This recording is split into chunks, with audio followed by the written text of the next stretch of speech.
Right, hello guys, and welcome back to part 2 of this short mini-series where I'm bringing you the best builds for each class you should be taking into the Monument of Triumph update. Today we are continuing with Warlocks, and much like yesterday's video with the Titans, there is also plenty to look forward to here. We've got a new Void aspect incoming, substantial exotic reworks like with Skull of Dire Ahamkara, letting you throw 2 Nova Bombs back to back, and of course with Warlock being one of the most important classes for raiding due to the humble Well of Radiance, you best believe we're covering Solar Warlocks here too to fully prepare you for the incoming Pantheon. So if you enjoy today's content, your like and subscription would be very much appreciated since we're super close to 100k subs, but without further ado, let's begin. Okay, so for the first build that I'm going to recommend you to bring into the update is going to be Void Warlock. And now I am very excited to get my hands on Void Warlock, mainly because of 2 things. Number 1, that being they are getting a new aspect called Soul Siphon. We do have a short snippet of gameplay from Soul Siphon, and it appears to be basically a Warlock's version of a overshield aspect. So think of it like the Bastion aspect from Void Titan, except with the Warlock flare. And what it's going to let you do is attach onto several enemies in front of you with these Void tendrils and sort of suck out their life force and give you Void overshield in the process. The way that you activate this special melee ability is by getting a kill with Pocket Singularity, so we're going to factor that into the build later, but that is the main idea with Soul Siphon. Think of it like a good survivability aspect. So if you add that on top of Devour, which is already really good on Void Warlock, you have got yourself a nice build already. Secondly, we are getting a massive rework to Skull of Dire Ahamkara. This exotic currently is actually pretty solid. It states that it provides additional damage resistance during Nova Bomb, and Nova Bomb final blows and weapon final blows while you have Devour grant super energy. And I believe this is around maybe 2% extra super energy when you are getting kills when you have Devour active. And by the way, this doesn't actually pertain specifically to Nova Bomb because you can use it on Prismatic to charge your other supers quickly while you have Devour. Basically, you can think of this exotic right now as just when you have Devour, you get lots of super energy. And if you pair that with bad Juju, which we will be, you're going to be getting tons of super energy. Plus, it still retains the old effect where if you get kills with Nova Bomb, it gives you about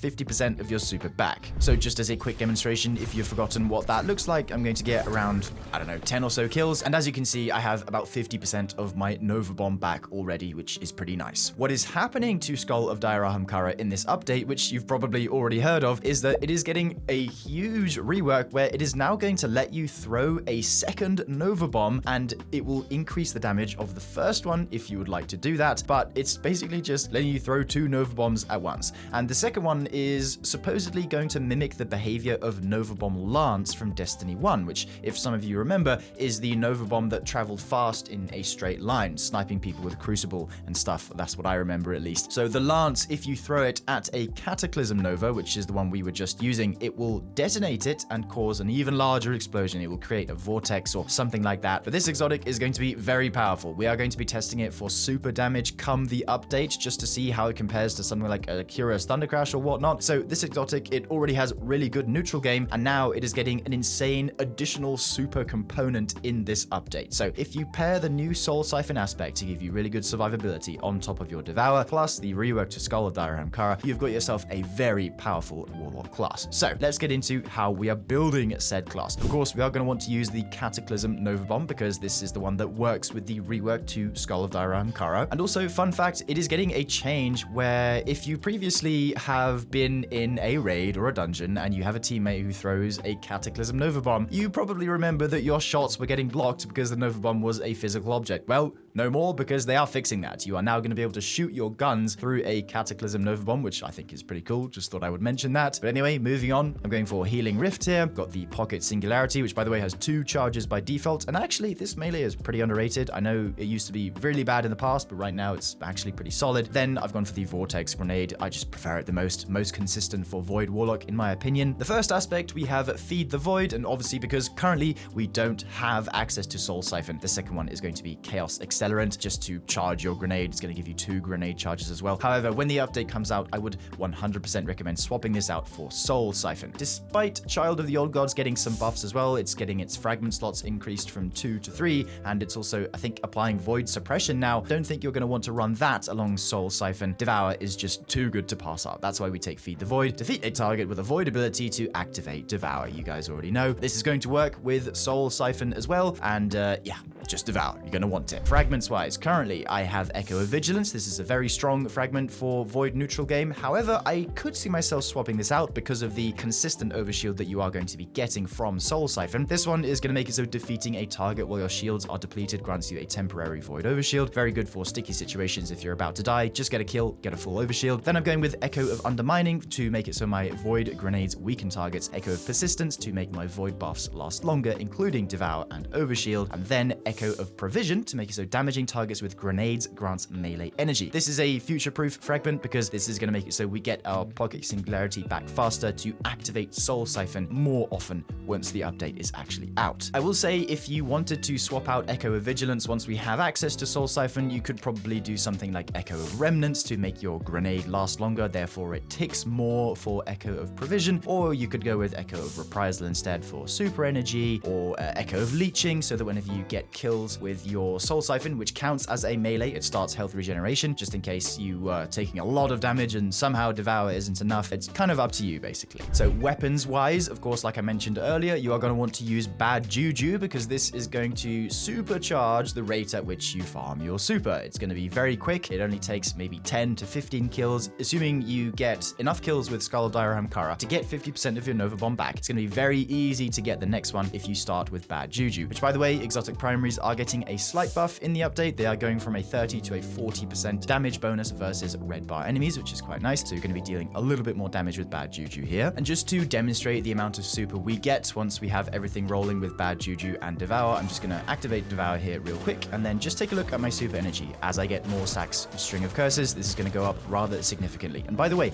this does depend on the enemy rank. So obviously right now I'm killing red bars, but look, I've got almost 3/4 of my super after killing maybe 10 enemies or so. Just need to kill around 6 more and I will be there. So 1, 2, 3, 4, 5, 6, almost there, 7, 8, got another Nova Bomb. So like I said, depends on enemy rank. If you're killing orange bars, you're going to get more super energy as well. This is why we're taking Bad Juju, because of the super energy. Very nice for continuing the Nova Bomb loop. I've also gone for a Rocket Pulse as my secondary, but you can put whatever you like here. I just like this because it's still going to hit pretty hard post-update. And then for the stats for the build, because we are going to be using Soul Siphon once the update comes out, I've gone for hard into the melee stat. And actually, we're going to be using 200 melee because on the gloves, I have 2 melee fonts, which are going to add plus 40. So on top of the natural 160 that I have, that is going to be 200 once I have armor charge rolling. That is going to increase the damage of our Soul Siphon by 30%. By the way, it was confirmed that Soul Siphon is affected by the melee stat. And then after that, I have poured the rest into super. I've got 100 super and then 90 grenade. Stats could be slightly better, could have 100 grenade here, but I've got 90, still going to work perfectly fine. In terms of the armor pieces that have given me this is actually the collection roll Skull of Dire Ahamkara because I am material broke right now. My gauntlets are Brawler with a tertiary stat in grenade. My chest piece is Brawler with a tertiary stat in super. Boots, Grenadier with a tertiary stat in melee. And then my class item is Grenadier, again with a tertiary stat in melee to give me these stats for this specific distribution. Artifact-wise, because again, we are going to have access to all 7 artifacts from different eras of the game, I am going to recommend you use the Episode Echoes artifact. And the reason for that is because there are 2 mods there that are quite important. Number 1 is Shield Crush. That one is going to make it so when you have a Void Overshield, you will get increased damage and regeneration speed for your melee abilities, which will include Pocket Singularity and therefore Soul Siphon. And it also has this other one called Void Hegemony, which makes it so whenever you defeat weakened targets, you get a small amount of overshield. So whenever we get kills with our grenades, it'll give us a little bit of overshield, which is quite nice. The mods for the build are here on screen if you'd like to pause and take a screenshot and copy, but all of the dim links for these builds will be in the description box down below for you to copy hassle-free. So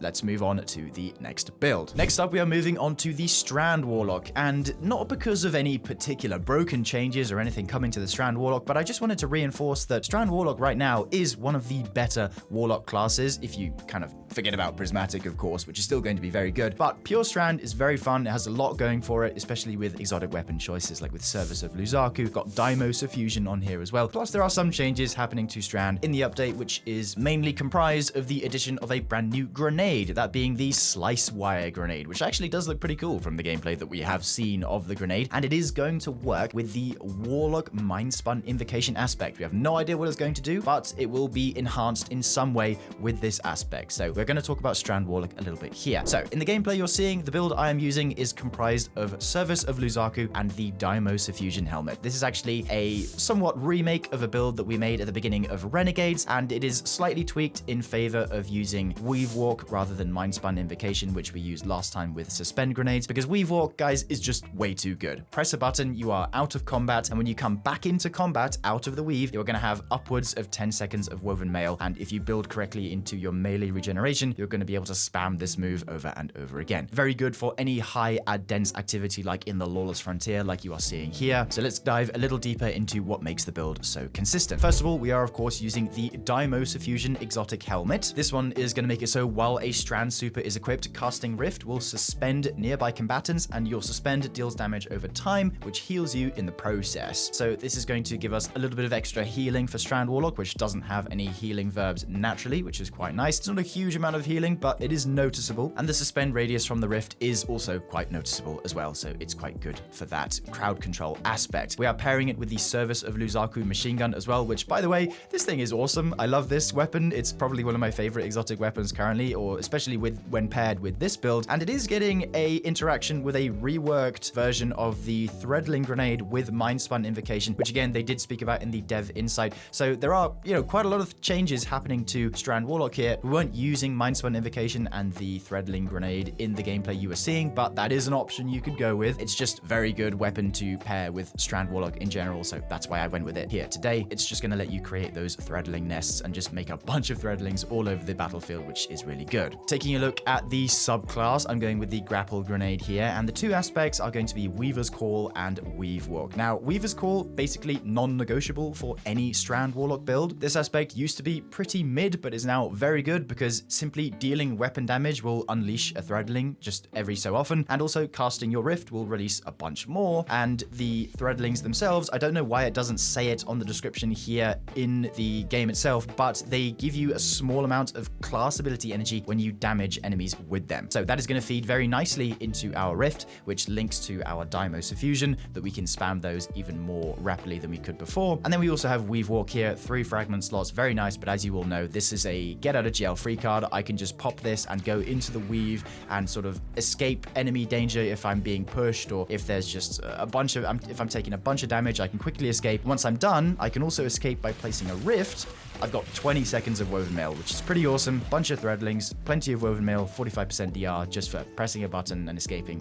Pretty bloody good. Fragments wise, we have the liberty of taking 5. So here I have Thread of Fury. This one is going to make it so damaging targets with a tangle grants melee energy, feeds right back into our Arcane Needles, aka Weave Walk, so we have more uptime on that. We've also gone for Thread of Mind here, defeating suspended targets grants class ability energy, feeds back into Daimos Fusion to give us more of that. Thread of Evolution must have Threadlings travel farther and deal additional damage. I believe it's 33% plus 10 super stat as well. We've also gone for Thread of Generation to make it so dealing damage generates grenade energy, classic Strand fragment. And then this one is more of a freeball. I've gone for Thread of Propagation for the plus 10 melee stat, and it makes it so powered melee final blows grant your Strand weapons unraveling rounds. The other thing that is going to be very good about Strand Warlock in this new update is because of the artifacts. Once again, surprise, surprise, we are getting the return of the Edge of Fate artifact. I believe it's called the Implement of Curiosity, but there are 2 mods in that artifact that are very, very strong with Strand. First one, Pack Tactics. That one is going to make it so when you deal damage with Threadlings, it charges a meter on the left of your screen that will eventually make it so your Threadlings just deal more damage. So it's effectively like having another version of Thread of Evolution on at all times. So Pack Tactics, very good for Threadling damage. There is also Threadling Proliferation, which will make it so when you deal damage with, I believe, Strand weapons or like any weapon, it will make it so Threadlings eventually spawn. Plus, killing a Strand debuffed enemy makes Threadlings as well, which is pretty good. Threadlings everywhere. Spam, spam, spam. You guys get the idea. Because we're getting that artifact back, it's going to pair very nicely with this build. Stats-wise, I have actually gone and got myself a very nice distribution here. I have gone for 170 weapons, 80 class, 100 super, 70 grenade, and 50 melee, which is made up in part a little bit by fonts. I've got a melee font on my gloves, which is going to put me up to 70 melee, and on my class item, I have a class font, which effectively puts me up to 100 class. So we have 100 class, so I can spam my class ability the most, which links to Daimos Fusion, good healing, good suspend, good crowd control. I've got 170 weapons here because, as you can see throughout most of the gameplay in this section, I was essentially maining Service of Luzaku, and I was basically never running out of ammo, even though I was maining it, and that is thanks to the weapon stat, and also in part due to a Strand ammo generation chest mod that I was running here. This gives me plus 20 ammo gen, and as you can see here, Service of Luzaku itself has 49 ammo gen, so if I add on the chest mod, that goes up to 69, which is pretty nice for getting consistent ammo drops. So high weapons for the grenade, high class for getting our Daimos Fusion back, 100 super so that I get my needle storm back consistently, 70 grenade for good grenade cooldown, and then 50 melee for getting my needles back, aka weave walk, aka woven mail. The pieces that I have here are a Paragon Daimos Fusion with a tertiary stat in weapons, my gauntlets are gunner with a tertiary stat in super, my chest is specialist with a tertiary stat in grenade, my boots are gunner with a tertiary stat in super, and my class item is specialist with a tertiary stat in super. Again, here are the mods for the build if you would like to pause and copy. Lots of Strand related things, Strand scavenger, fonts, so on and so on, and the dim link will be in the description box down below. Now let's move on to the final build that is going to be the build you are going to want to be running for Pantheon the most, and yes, that is going to be the Solar Warlock. You knew it was coming, like I said in the intro. Solar Warlock is going to be meta for the rest of time. I'm just telling you that. Even though the game's not getting any more updates, Pantheon is still here, it's probably going to be quite difficult, and Solar Warlock and Well of Radiance still exist. So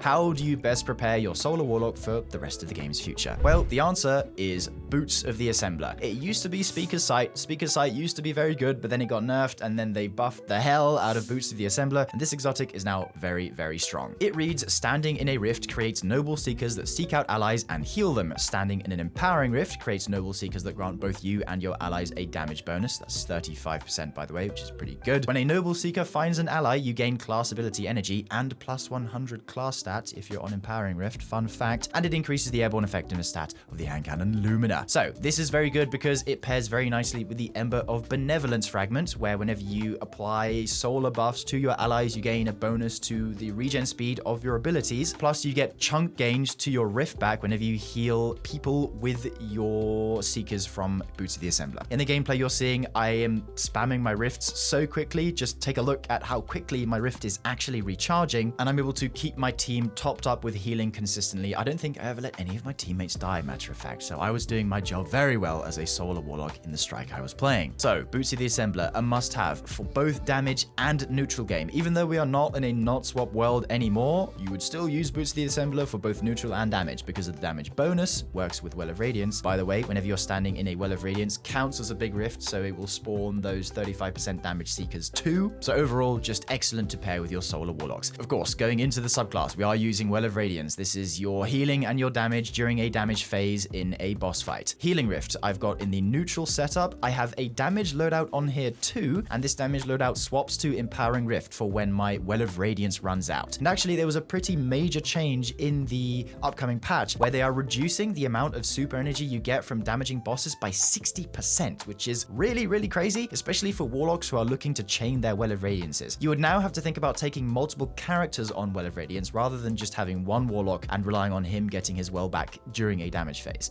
So because of that change, it's important to have Empowering Rift on your damage loadout, because then that will act as a in-between damage buff for when you're waiting for your next well to come back or something like that. I'll have both of these dim links in the description for the damage and neutral if you would like to have both, so don't worry about that. Back to the rest of the abilities though, I like to run Incinerator Snap on Solar Warlock. I've got Healing Grenade on here as well, and the two aspects of my choosing are Hellion and Icarus Dash. Now you might be scratching your head at Icarus Dash, but I've always preached that Icarus Dash is one of the best aspects for PvE. This is not only just a PvP exotic, it is PvE as well, because you do not realize how valuable it is to simply dash away from an attack that might crowd control you or just deal a lot of damage to you, such as like a Strand Weaver pull or a Tormentor slam attack. You can just Icarus Dash backwards, and most of the time you will avoid these things. Very valuable, plus it's just super fun to use as well. It's Icarus Dash, come on now. And it is getting a buff in the update as well. It's going from 2 to 3 fragment slots, so I'm now going to be able to have 5 5 instead of 4 fragments with my Solar Warlock. Also, Hellion is nice for that passive damage over time. You could go with Heat Rises if you wanted to play the Float Warlock playstyle, which is again getting a change where it is now no longer going to hinder your jump movement if you are using Burst Glide as well. So it's going to be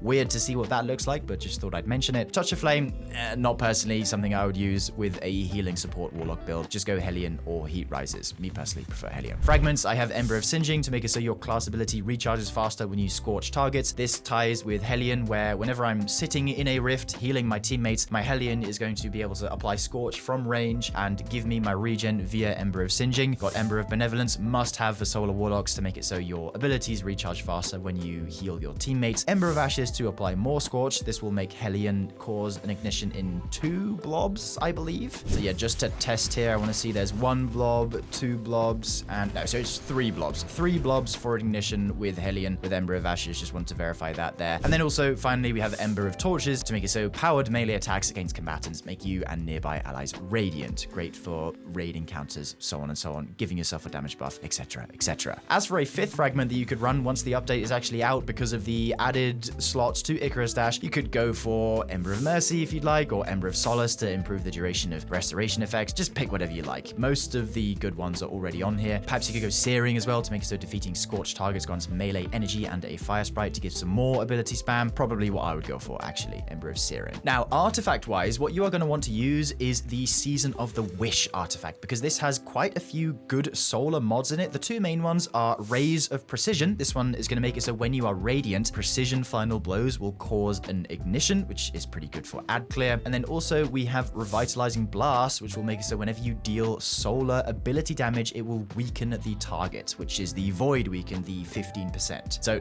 you know, never thought those would go together, but the Season of the Wish artifact is excellent for anything solar related. Plus, you've got things like Flint Striker, Heart of the Flame as well, which could be good for Dawnblade stuff. Lots to test once the update actually comes out. But anyway, onto the weapons. Double Special, I believe, is going to be the way to go with Warlock here. I've gone for Mint Retrograde and Choir of One with the Onslaught Catalyst. Also, you can take a look here to see the perks that I've used on my Choir if you would like to pause and copy them yourself. But like you're seeing throughout the gameplay, I never run out of ammo in both of these weapons, again, because I'm using a high weapon setup. So circling to the stats here, I have 170 weapons, 75 class, 100 super, 60 grenade, and around 50 melee, which again, I am making up with a melee font on my gloves. But very similar to the Strand Warlock stats, this is what you're going to want for your Strand Warlocks. Having the ability to make lots of ammo is very good, especially if you're using ammo scouts as well, like I am here. Very helpful for the team. And in terms of the pieces that I use, I have a Paragon here with a tertiary stat in weapons, Gauntlets, which is Gunner with a tertiary stat in super, Chest Piece is Specialist with a tertiary stat in super, my Boots of the Assembler are Gunner with a tertiary stat in super. And by the way, if you have any new exotics post Edge of Fate, these are all going to get converted into the tier 5 stats, so I wouldn't worry about that. They're all going to be retroactively converted, so all of your exotics are going to get a nice glow up. And finally, with the class item, Gunner with a tertiary stat in super. Here are the mods for the Solar Warlock if you'd like to pause and take a screenshot, but like I said, dim link is going to be in the description box down below. So that is going to do it for all of the builds I would recommend for your Warlocks going into the Monument of Triumph update. Lots of important builds to take into consideration, lots of new builds that we're going to be making on the channel as well, and of course, you've got the classic Solar Warlock as well, which you are going to be using for Pantheon, because I have a feeling it's going to be rather